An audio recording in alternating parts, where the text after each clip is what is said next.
Former governor of Benue State, Samuel Ortom, says the G5 group within the People's Democratic Party, PDP, will support President Bola Tinubu's re-election in 2027. The G5, a group of 5 then governors within the PDP, rejected Atiku Abubakar as the party's presidential candidate and backed the southern candidate in the person of Tinubu in the February 2023 presidential elections. The G5 include Samuel Ortom of Benue State, Nyesom Wike of Rivers State, Ifeanyi in Enugu State, Ohioze of Abia State, and Governor Seyi Makinde in Ohioze State. Now, addressing a gathering crowded with Wike's allies yesterday in Port Harcourt, the Rivers State capital, Ortom said the G5 has no regret for supporting Tinubu's victory in the last poll, declaring that the group will again back the ex-Lagos governor for a second term in office as Nigeria's president. According to Ortom, the G5 is going nowhere as their leader, Wike, has declared full support for President Tinubu, who he assured will fix security, economy, and other critical areas of challenge to the Nigerians. And I find this story quite interesting because we're yet to conclude one election cycle. Okay, we're still having issues going back and forth. This administration has not yet proved why it got the mandate that he had gotten. We're still dealing with inflation, the rising cost of living, we're dealing with insecurity. And whilst we're trying to figure out, or this administration is trying to figure out what its mandate really is to the Nigerians, we're already hearing people talking about 2027 elections. Not surprising, but the fact that they will even brazenly come out and say that, it's a bit shocking. So it's not shocking. It's not, unexpected, in Nigerian, political discussions. That once you win, you spend 1 year settling down, trying to get people sorted. You spend maybe the next year, governing. Then from the third year, you start preparing for, elections. So you actually have just 1 year to deliver, on promises to, the Nigerian people. Now that's the way it has always been. It's not shocking to hear, this now. I think it's more embarrassing to the PDP as a party that claims to be the main opposition party, that this is what some of their members are doing and still doing, and they still have not been able to take any action, disciplinary action against Exactly, because people. I wonder what exactly is Nyesom Wike a PDP member, or is he an APC member? On paper, he's still a PDP member. Well, but if he's still a member of PDP, shouldn't these actions, by some of these PDP governors be considered anti-party activities? If yes, then what is the PDP doing about it? And, it just feels like PDP has gone to sleep since the elections got concluded. Yeah. But I think it's also important, that the Nigerian people themselves should not go to sleep. I think that there was some level of victory from the last election. It may not have turned out the way that many of them also wanted, but it doesn't matter. There was some victory, and it's the victory for me is seeing that it is actually possible, for a lot of them. So they shouldn't go to sleep. A lot of these people in the G5 are no longer in office. Ifeanyi is no longer in office. Ohioze is not in office anymore. It's just Seyi Makinde that is currently still in office. Nyesom Wike. Ortom isn't there anymore. Exactly. Nyesom Wike is still in office, in the FCT, but. So they may not have the relevance that they used to have, as G5. I don't know what they're going to call themselves, except they're going to expect that the current governors of their states will form a G5, along with them. Or they're hoping that they can leverage on their influence as past governors and then maybe use that to influence current administration. I don't think so. Okay, I doubt. 1 billion% doubt that he has that influence. I don't know that he had it while he was governor compared to where he now is no longer governor. Samuel Ortom, the same thing. Ifeanyi is the same thing. So, good luck to them as G5. Well, now we're still talking about Nyesom Wike, the former governor of Rivers State, and of course, current Minister of the Federal Capital Territory. He has disclosed that he and leaders of the state picked and worked for the emergence of Sim Fubara as the governor to save the unity of Rivers State. He added that if he had wanted his Ikwere ethnic nationality to still produce his successor, nobody would have stopped him, saying that he decided to overlook such interest for the unity and progress of Rivers. The former Rivers governor, who disclosed this at a state luncheon he organized in Port Harcourt to mark the new year, said he had to ask a former PDP chairman in Rivers, Felix Obwa, to drop his ambition. He added that to avoid acrimony within his political family, he brought all the forms for all the people who ran elections in the People's Democratic Party, PDP, including the governor. Now, let's also tell you that Governor Fubara and his men, both in the House of Assembly and 2 other organs of government, were absent at the event yesterday. It's not clear exactly whether the Wike camp invited the governor and his people, or and of course they were not present, or maybe they sent delegates. Nobody's sure exactly. We're not quite sure what the picture is. Yeah. But some of Wike's men present include Speaker of the River State House of Assembly, Martins Amewule, as well as 24 other lawmakers who had cross-carpeted with him from the People's Democratic Party to the All Progressives Congress, who all re-echoed their support and their allegiance to the former governor. Joining us this morning to assess developments in River State is Ohioze Orobosa Oyakhire. He's a public affairs analyst, and we thank him very much. Good morning, and thank you very much for joining us. Yeah, good morning. All right, let's get into it. The drama that's happening in River State. First of all, what do you make of the statement of the former governor of River State and Minister of the FCT saying that he bought the forms for all those who ran, including the governor? I'll start by saying that politics is politics. And in Nigeria, you need a referral to get a job, and it also applies in politics. When the governor, or rather the current minister of the FCT, the former governor, says a statement that bold, he should have some form of evidence that he installed or he gave these people the platform to run these offices or to hold these offices. So what I make of that statement is that he has sort of the yam and the cutlass, and he's trying to sort of make it clear that even if he's no more in Rivers State, he's sort of the chief powerhouse of Rivers State. And if you look from post-1999, where are the past governors? Odili, nowhere to be found. Omeha, nowhere to be found. Amechi, he was Minister of Transport in the last administration, nowhere to be found. So there's really no leader that can call, with all due respect, Wike's bluff on the high-handedness and sort of imperial style of government he's trying to run in Rivers State. So he can say what he wants and do what he wants. And to make matters good, he is in the opposition party and is holding office with the ruling party. So it's really, really, really, really interesting. When you say that there are no leaders, I mean, I hear when you call the other governors or the past governors who were not quite sure of their whereabouts. What of the role of the traditional leaders? Can we say that we probably can't feel their influence, or they probably do not have that much impact in River State? Most of them have been compromised, especially when it has to do with the current minister of the FCT that I was speaking about. I'll give you an example. The former deputy governor, Harry Ipalibo Banigo, I got intel when I was in Port Harcourt that she had ambition to run for governor.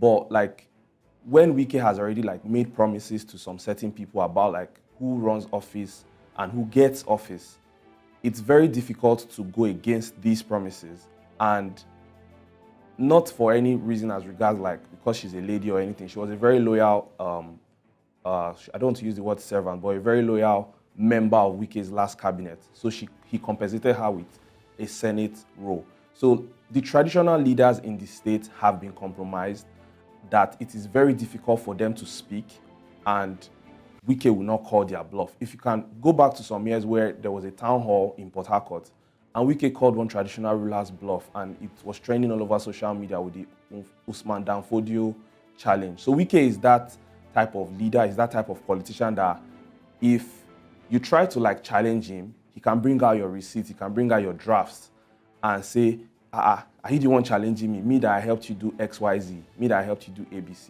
So it's very difficult for traditional leaders in the state, both in the land and the riverine areas, to actually give any concrete, in quote, checks and balances to the imperial high-handedness that Governor Nyesom Wike is currently doing right now.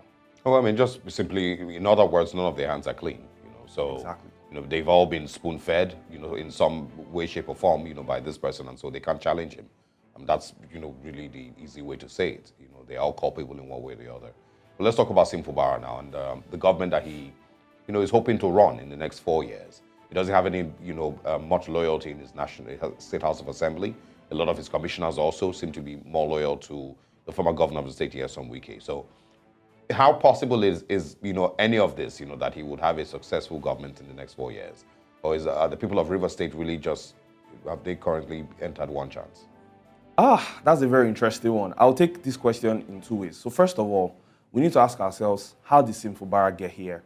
So Fubara was formerly Accountant General of the state under Wike. And when Wike made the statement about he made Felix Obuah, for example, withhold his ambition, and I also gave an example about the former deputy governor holding or wielding her own ambition. He's very correct, but when it comes to the next 4 years, I don't think Sim Fubara can even operate the way he wants to complete his first term. The only reason why I think Sim Fubara will even finish this current term is because the president has intervened once, and Wike won't want a case where so there's something in politics and even in work cultures, when you make your boss feel like you are not just a problem, but you're not just a solution, but you're also beginning to be a problem, he or she measures the net. And it's very obvious or clear from what Wike is doing that he has presidential or vice presidential ambition in the next 4 to 8 years. 4 years if the current president doesn't or decides not to run for second term, or 8 years if the unwritten North-South rule, he says he wants to run for vice president under a northern political party member, either APC or PDP, because Wike has still not decamped. So it's a very, very dicey one. You can't tell, but I'm very, very, very unsure if Fubara will be able to lead the way he wants and finish his first term. So if Fubara wants to see out his first term, he has to be under Wike's guidance. If he doesn't want to see the first term, Wike has the House of Assembly on lock. We saw what happened in the last few weeks. Martins Ameule, OK Chinda, most of the biggest set of politicians in Rivers State, Betty Apiafi, you can call names. All of them are all under Wike's, I would say, I don't use the word payroll. I'll rather use the word are all under Wike's loyal. They are loyal officers. So who does Sim really want to run to? Does he want to go to the masses? Does he want to go to the citizens? Was there really an election in Rivers State? It just gives you more rooms to ask so many questions that at the end of the day will just leave you unanswered. So what picture does this paint, for the future of Rivers State, governance and politics and actual revolutionary leadership that should be taking place in Rivers State? What are the people, first of all, what picture does it paint? And then, how do the people of Rivers feel about the drama that has been happening in the past few months, where, as usual, governance has been put in the back burner and politics has been played?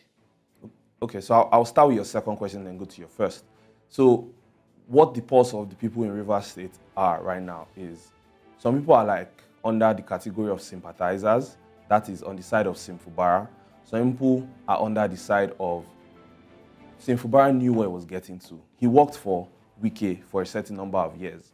I'm not sure if he worked for Wike under his first term, but I'm sure that Sim Fubara worked for Wike during his second term.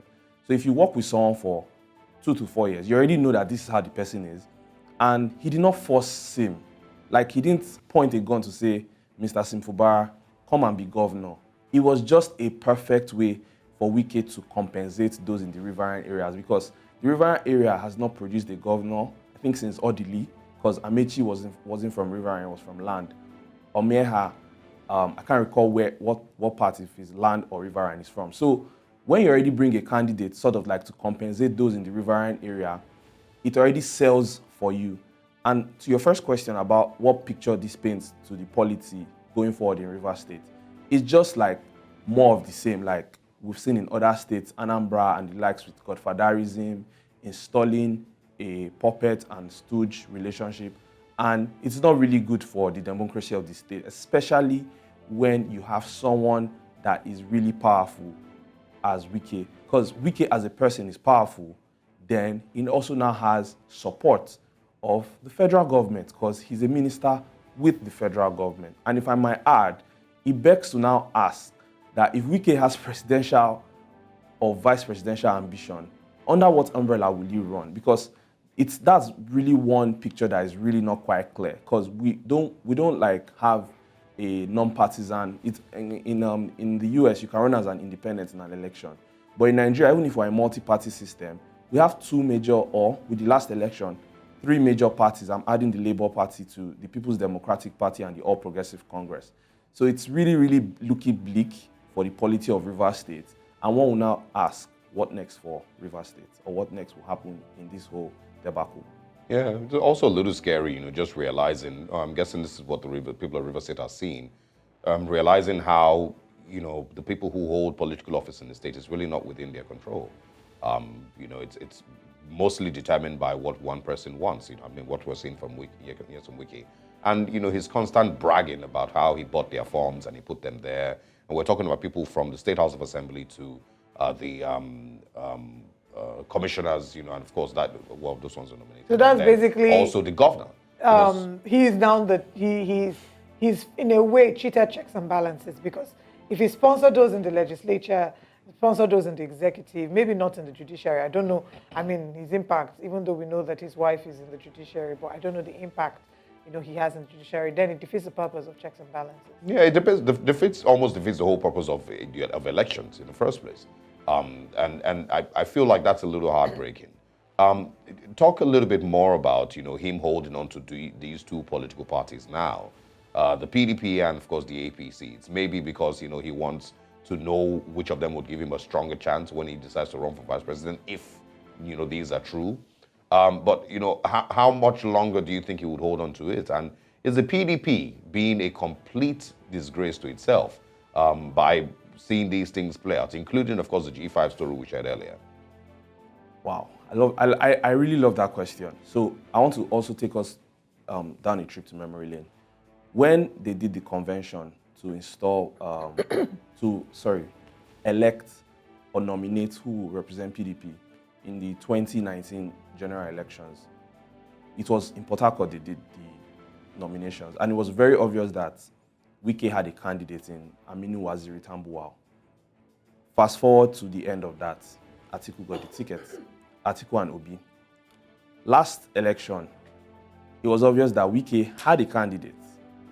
He was himself. Towards the end, we saw that he didn't get the ticket from PDP. He was really distraught. He was really devastated. And it was obvious that he was a man on a mission. What am I trying to say? I'm trying to say that Wike has sort of like chopped some form of political breakfast from the PDP after he has bankrolled the party, no matter how we want to put it, for the past 4 odd years. But looking forward, Wike is now working with the federal government. He has access to some of the, in quotes, keys to the city of, that's the Federal Capital Territory. So it's going to be very dicey for him, in my opinion, to just decamp without any plan. But this is a personal prediction, no intel, no concrete news. I think if, for example, in the next 8-year cycle, I'm assuming the current president, Bola Asiwaju Ahmed Tinubu, runs for a second term and wins, Wike would like to be a vice president candidate for maybe, for example, an El Rufai, a Ribadu, someone that is like a political chieftain in the APC. And then we can now know that, okay, for him to hold that office, right, he has to decamp to the APC. Another picture I'm painting is, if Wike wants to say he wants to run, even if I feel it's difficult, but no permanent friends, no permanent enemies in politics, under Atiku in 2027 general election, in a bid to beat Tinubu, it's also a very, very big possibility. But the difficulty of Wike running for president in the next 4 years, like I said earlier, is very, very difficult because of the unwritten South should do 4 years, North should do 4 years, or South should do 8 years, the unwritten zoning formula or the unwritten zoning rule. So I think Wike can hang on to the end of the first term, but the picture will be clearer in and around when Bola Tinubu is running for his second term. And Wike will have to pick which party he has to go, because, like I said earlier, we don't do independent elections in Nigeria. So Wike has to pick which ship he will camp, or he will pitch his tents, which camp he will pitch his tents to. Well, I guess time will tell. These are some of the things that, time will tell. And as quickly as possible, do you think that the G5 still has the influence that it... I mean, I don't know if it really had as much influence, but it was a very famous sect. So do you think that the G5 has as much fame or influence going forward to 2027 elections? Fame, no, because in the G5, there are 2 relevant and there are 3, I won't use the word irrelevant, but there are 2 current state actors. Influence, yes. So what people don't know is Seyi Makinde, before he started politics, is a renowned engineer and a billionaire outside politics. He has investments in Rivers State. I can tell you that for free. And Seyi Makinde and Wike still being in the G5 makes them a very big force to be reckoned with.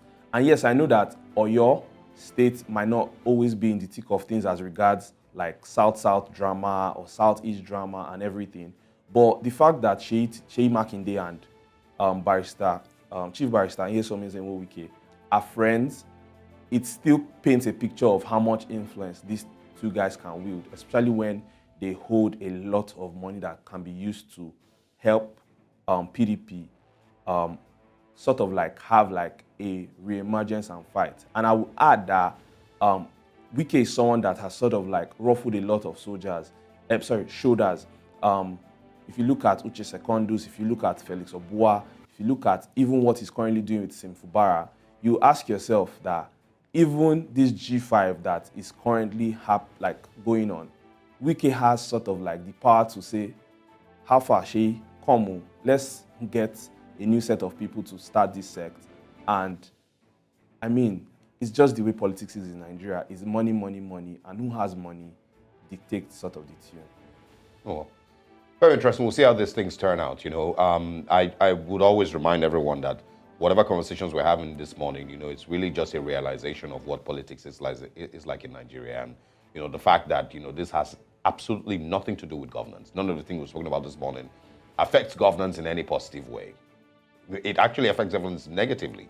Nyesom Wike is in Rivers State now doing luncheons, whereas people are getting kidnapped in Abuja. Fubara, of course, is trying to figure out his way around the state. And, he's going to keep struggling.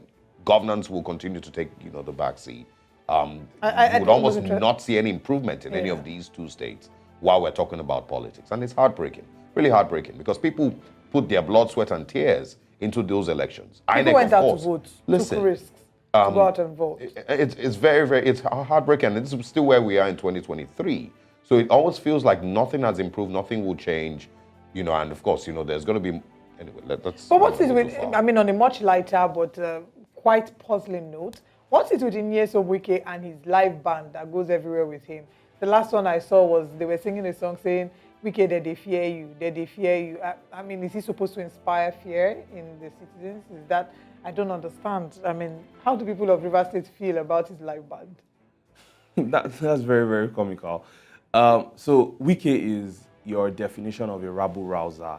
So he wants to show everyone once in a while his human side, that he's not as, in quotes, dictatorial as people make it seem. He's not as high-handed as people make it seem.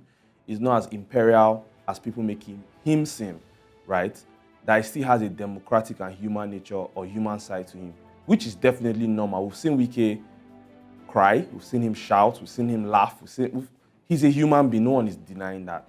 But when, like I said at the beginning of this morning's show, when your net is more negative, toxic than positive, it's very difficult for you to sort of like storytell a different thing, no matter how you try to paint the picture. So the live band is just basically cruise. It's just basically actual cruise. Yeah, it's just basically like to always douse tension when he goes to maybe commission a road, commission a project. I mean, there was a time they used to call him Mr. Project. That's another conversation for another day, the importance of the projects he's done and all the commissionings. But we've run out of time. Ohioze, Orobosa, Oyakhire, thank you so much for joining us this morning.